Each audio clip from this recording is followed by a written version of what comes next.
प्लासी की लड़ाई में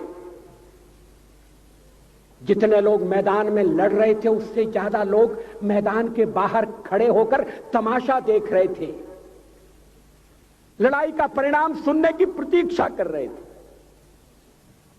देश के भाग्य का निर्णय होने जा रहा था,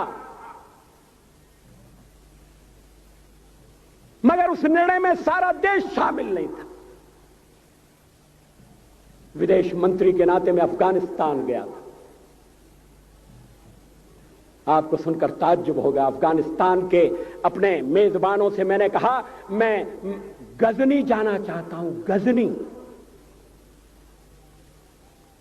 पहले वो मेरी बात उनकी समझ में नहीं आई, कहने लगे गजनी तो कोई टूरिस्ट स्पॉट नहीं है, गजनी में कोई 5 स्टार होटल नहीं है, गजनी में आप जाकर क्या करेंगे, गजनी में आप जाकर क्या देखेंगे। मैं उन्हें पूरी बात नहीं बता सकता। मेरे हृदय में कहीं गजनी कांटे की तरह से चुभ रहा है। जब से मैंने गजनी से आए एक लुटेरे की कथा पढ़ी है और किशोरावस्था में पढ़ी है, मैं देखना चाहता था वो गजनी कैसा है। आपको सुनकर ताज्जुब होगा, महमूद गजनी का अफगानिस्तान के इतिहास में कोई स्थान नहीं है।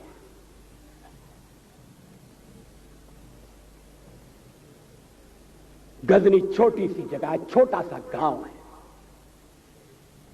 कल्पना करिए सैकड़ों साल पहले वहां धूल उड़ती थी, झोंपड़ियां थी, मगर एक लुटेरा लुटेरों को इकट्ठा करता हुआ सोने की चिड़िया को लूटने के लिए चला आया। आपस की फूट से जो राजा है वो लड़ेगा, जो क्षत्रिय है वो लड़ेगा। हमने समाज के बहुत बड़े वर्ग को लड़ने के अधिकार से वंचित कर दिया। हमने उन्हें हथियार नहीं उठाने दिए। मार्शल नॉन मार्शल के आधार पर हमने समाज को बांट दिया। वो लुटेरा सोमनाथ के मंदिर तक चला गया, पुजारी देखते रहे। मंदिर की पूजा भक्तों को करना पड़ती है, मंदिर तो एक प्रेरणा का केंद्र है। मैं देशपांडे जी की तरह से नास्तिक नहीं हूं, मगर उनकी नास्तिकता में भी जो आस्तिकता है मैं उसका आदर करता हूं, उसका सम्मान करता हूं। वो जिस आत्मविश्वास से नास्तिक होने की बात कहते हैं, तो मैं उनसे कहना चाहता हूं वो सचमुच में नास्तिक नहीं है। जिसकी आस्तिकता है, जिसका विश्वास है, वो नास्तिक कैसे हो सकता है। विश्वास किसमें है ये बड़ी बात नहीं है, विश्वास है या नहीं।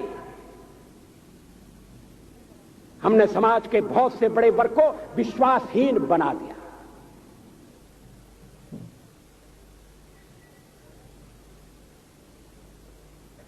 लोगों ने हथियार नहीं उठाए, वेद पढ़ने के दरवाजे बंद कर दिए।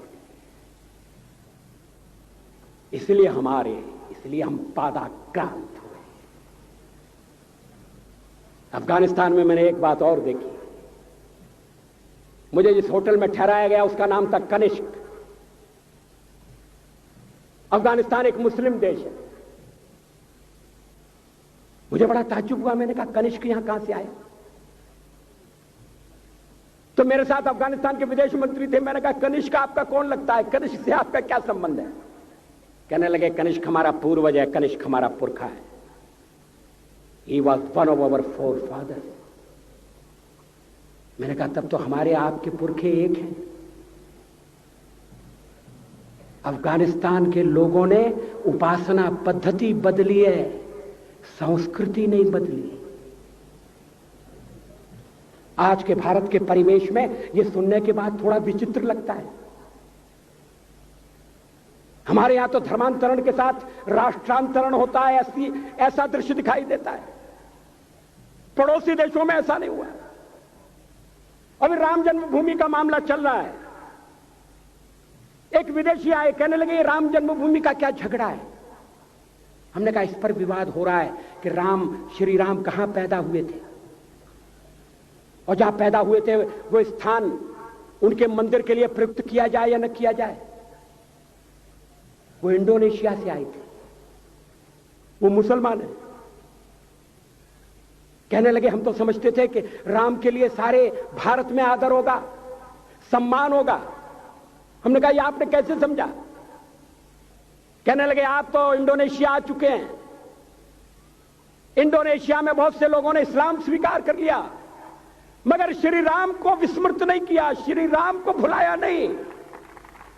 इंडोनेशिया के बाली द्वीप में 1 महीने रामायण की लीला होती है। मैं उस समारोह में जा चुका हूं।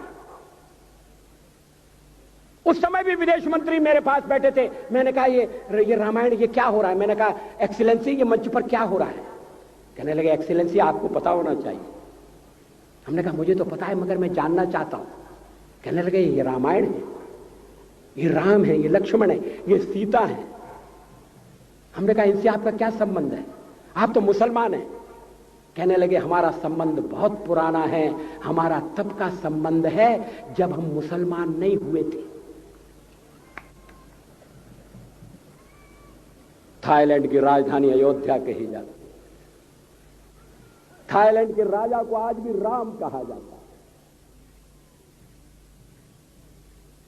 सावरकर जी ने हिंदू राष्ट्र की बात की, हिम्मत के साथ।